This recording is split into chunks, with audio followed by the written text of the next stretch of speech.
something we do every Monday called Things That Made You Go Hmm. Let's go, baby! Things that make you go, Things that make you go, Now, before we dive into other baseball nonsense and everything else that's going on in sports and There's entertainment, 12 games left in Major League Baseball, so we are going to touch on a little baseball today. Don't you worry. it is everything that you observed over the weekend in entertainment, but football mostly. Yeah. Things that made you scratch your noggin, things that made you go, your observations. We get you involved. We break it down every Monday here on the show. So write this down and be part of it. 877-99 on Fox. That's our number. Danny G's on standby, waiting just to say hi.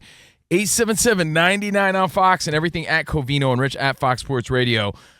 Your observations. Let's get into it. Can I start? Let's go. I think that Giants fans, Giants front office members, Giants coaching, everyone should thank Russell Wilson because by performing the way he did, even in a loss, they are now in a position where they don't have to jump the gun and ruin Jackson Dart the way they ruined Daniel Jones. Because if Russ had a stinker yesterday and Russ wasn't bringing it, then there would have been more and more like, come on, Jackson Dart. And they would have rushed him. And you saw what happened when they rushed Daniel Jones. You saw what happened when the Jets rushed Zach Wilson. You see what happens when these teams rush players. And I think the longer Russ could show that, yeah, I'm the guy for now. It gives Jackson Dart more time to sit, chill, learn. And by having an almost 500-yard day, throwing dimes to Malik Neighbors and really just having that winning old school Russ attitude, like fountain of youth. Credit to Neighbors for just finding the ball. He has a great ability to do that, jump up and get it. But Wilson, 450 yards, undeniably great, 3 touchdowns, and the unfortunate pick at the end. But I don't think anyone is talking smack about Russell Wilson and his performance this past weekend. But again, I'm telling you, they had that game in the bag. The underlying message there was, all right, they could stick with Russ longer. No, absolutely. He looks solid. And I think that gives, because our Giant fans now saying, come on, put Dart in there. That narrative gets paused big time. That pick was unfortunate. Neighbors celebrating a little prematurely. Also a bad look, but he also had a great game. They got some great potential with the Giants. They looked a lot better this week. That's the positive there. So 3 touchdowns from Wilson, 167 yards from Neighbors, 2 touchdowns for him. But the Cowboys pulled it out at the end in overtime, 40-37. So Rich is right. Biggest observation there is Russell Wilson looks good enough.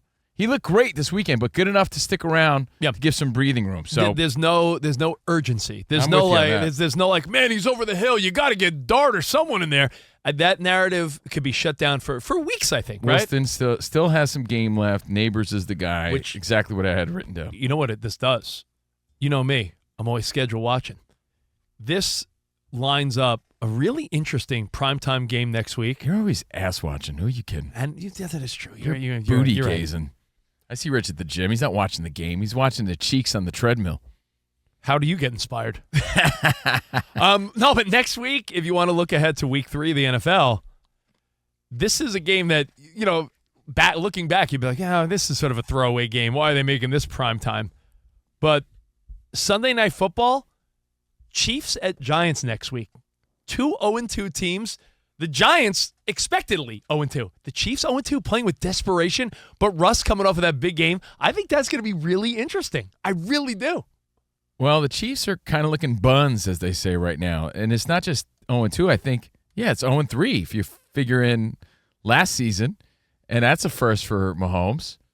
So there is some desperation or some urgency to win and turn it around. If you haven't seen it yet. But can I tell you an observation? Yeah. It's not on Mahomes. No. He's still got that magic in him. He's still making these cool Mahomes-like plays. He hit Kelsey right in the numbers. Kelsey's head didn't turn around fast enough to make that play. Yeah. If he did, it would have been a different game. Yeah. But it's not on Mahomes. It's like little things that used to go their way just aren't.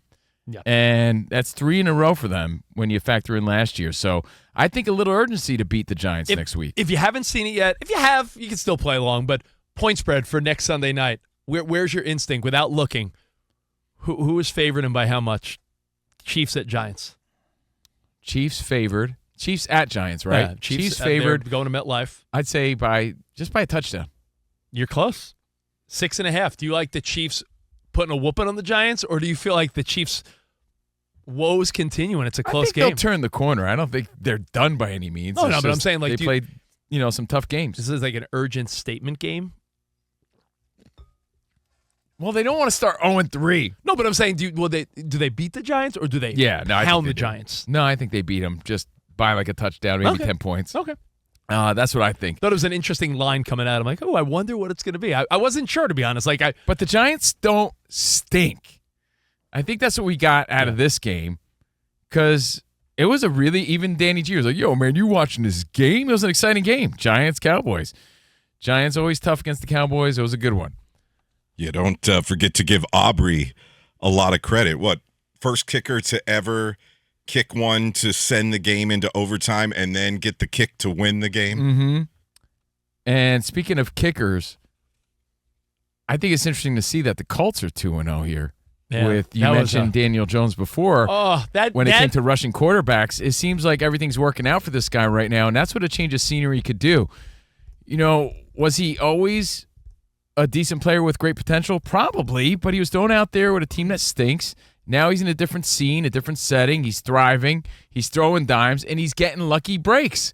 And that's kind of what happened against Denver this weekend. I know it's so early, but Dan Byers, your instinct that Denver loss, which for 20 seconds we thought was a win, could that play a factor in the postseason? And we look back and be like, yo, you remember like week 2 when Denver had the win? That penalty could be big. It could be, because that's a game that if you're Denver, you look on the schedule that you go and win. Yeah. I think it could be doubly big because of the AFC South. Here the Colts are sitting there at 2-0. Now, granted, they started with 2 home games, but win against the Broncos wasn't maybe in their cards. Daniel Jones has lived up to everything that he's hasn't been in the past so far. And so now we don't know how good the Texans are. Jaguars we think are okay, but maybe there's some flaws, and Tennessee's got some growing pains. So the Colts right there. So, Rich, it may be doubly to the point of not only with the Broncos, but it could really help the Colts, especially when it comes to the AFC South. No doubt. And when you look at how Bronco fans are probably thinking, we could have been 2 games up on the Chiefs. We could have been 2-0. They would have been 0-2. We would have had. Shame on them, though, dude. They didn't score in the fourth quarter at all. Yeah. So you could say it all came down to that. Yeah, missed a 42-yard field goal off the upright. Yeah. But if you're not scoring, then that's on them to be in that position in the first place. And I'm so proud of you. He said growing pains, and you didn't make an Alan Thicke reference. I'm shocked. To your room, Ben. I'm shocked. Maggie. No Mike Seaver boner reference. So the Colts, I just think that Daniel Jones has a different, as the kiddos say, aura about him with this new squad, and they're getting calls that he never seemed to get before. And like Ben Seaver, he does his best work under pressure. Daniel Jones, right? I've said that always. Right. With that project being done. That's right. Jeez. Ben Seaver. Dr. Jason Seaver will send you to your room. Yeah. So the Colts over the Broncos, 29-28. Definitely stood out because you're like, wow. That was a weird ending. I was like, Daniel Jones, show me that smile again. Now, I had this written down too, Rich. What you got? Sort of touched on it already when we talked about Perfett's Lions. If the Lions turned our perception around in 1 week, is it safe to say the Bears might be ass? Like, are they in the ass category, or would you still say the Dolphins are more of the ass team in the league right now? I think there's a few teams that they were hoping for, maybe I think the Bears and Dolphins are in the same category of like, there was maybe like, maybe this is the year we turn things around, or like I think the Bears, so maybe they'd get it going this year, and 0-2 is not a great start, especially when you're in a division where, but it's how they lost, 52-21, right? Yeah. I mean, might be ass. I thought they'd put up a bigger fight there, but maybe the Lions were playing extra hard to show that they still are the team to be reckoned with. I don't know. But I had that written down. Bears might be ass. I think during the highlights I heard Tom Brady and Burkhardt joking like, yeah, you say you want to be a head coach, huh? Ben Johnson sitting pretty, running that offense in Detroit. You take on a head coaching job, like, man, you could have all the schemes and all the know-how and all the plays that you want, but if the personnel's not there and you're just playing better teams at the National Football League level, It's not automatic. It's not like you just go in and win. You've seen great coaches go in and not win. So something else I had here, and by the way, this is where we open it up to you, Fox Sports Radio Nation. Things that made you go, your observations from this weekend in the world of football or whatever it is you were doing, watching, just anything you observed. Things that made you go, I thought it was kind of cool that the Ravens looked dominant, had an unproductive day from Henry, and were still able to score 41 points. He had 23 yards. I have another observation as far as stars not being that productive. Buffalo Bills put a whooping on the Jets, but not from an offensive putting up big numbers because Covino is about to be out of the guillotine league here. Because, I'm riding on Josh Allen. You're Bills heavy, and very Bills heavy. They had a bad week. But that's the point. Like, you could have a bad week and still win. That says a lot about your team. Derrick Henry had 11 carries for 23 yards, and they still dominated the Browns. I mean, I get it. It's the Browns. But your main dude could be off. You just find ways to win. And you still find ways to win in dominant fashion. Got to give props to the Ravens. And by the way, I heard a stat before the show that Flacco had beaten every team in the league except for somebody and the Ravens.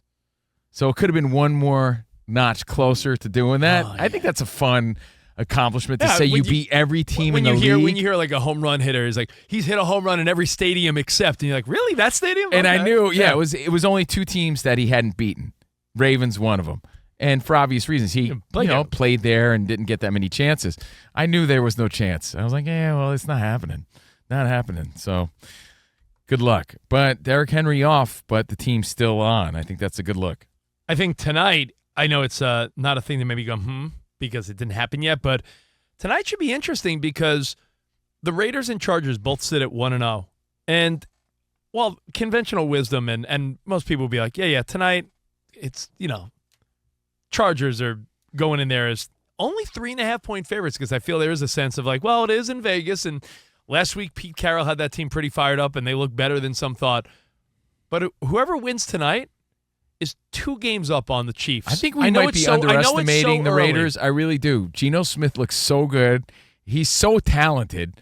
With Pete Carroll, maybe they're just way better than we're realizing, and I'm excited to see that tonight. And I think you got to remember, Harbaugh and Pete Carroll, very reminiscent of Dan Byer, our Seahawks-Niners days. The 2 coaches are just now in the AFC. Yeah. They asked pretty cool. Carroll about, do you have any fond memories? I saw that. It was awkward.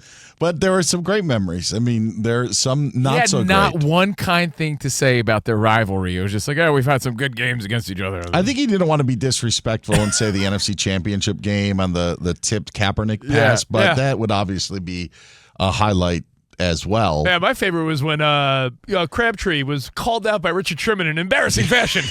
That's a great memory. It was an awkward moment for sure. But no, that was 2 coaches.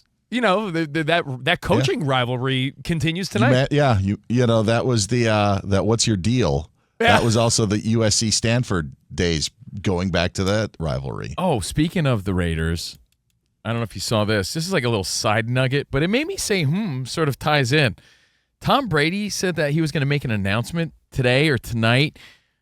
Made me think of it because of his Raiders deal. Yeah, he said something he's been working on for a real long time. Some sort of Tom Brady announcement. Is it in the world of coaching, broadcasting? Not coaching. Probably opening a lot of gyms, like TB12 gyms. I wonder what that is. We do have an answer. Oh, you do? We do. Yes. We have an update. It's a new TB12 smoothie.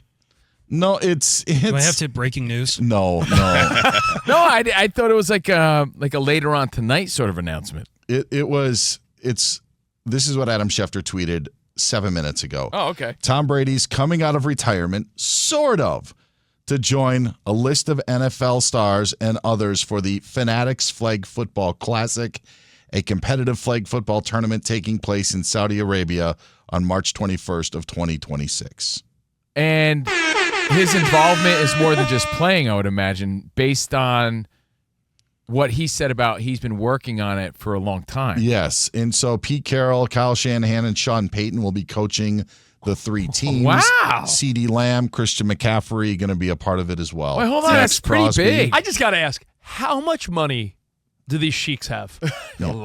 You announced the other day, WrestleMania, going to Saudi Arabia. Mm-hmm. You saw over the weekend, we haven't even got to Canelo and Crawford. Yeah, but they put on that whole show in Vegas. You saw the Sheik sitting right there with Mr. Beast ringside. Like, we are, follow the money, and the money is all bringing these big sporting events and all these spectacles Saudi Arabia. Yeah, it's really changing the game. By the way, that Kind of a sounds letdown. kind of what is the announcement a letdown or cool? I'm trying to figure that out. I thought it was like we all thought like there was actually something, and that this is kind of like that's what it is. Kind of like a gimmick, a marketing sort of. Yeah, but you got Tom Brady coming out to play with, big names. I don't know. Flag I football. agree with Dan Byer. Like, Kind of a letdown. Yeah, I thought it sounded kind of cool actually. You never I love know. your positivity. It seems in is today's off the world. charts. Yeah, but in today's world, everybody loves the goofy spectacle. This is the NFL saying, yeah, we could do other things outside of actual NFL Sure. and cause some excitement maybe. I don't know. People love flag football. That's true. That's true. Don't downplay big. that. It's big.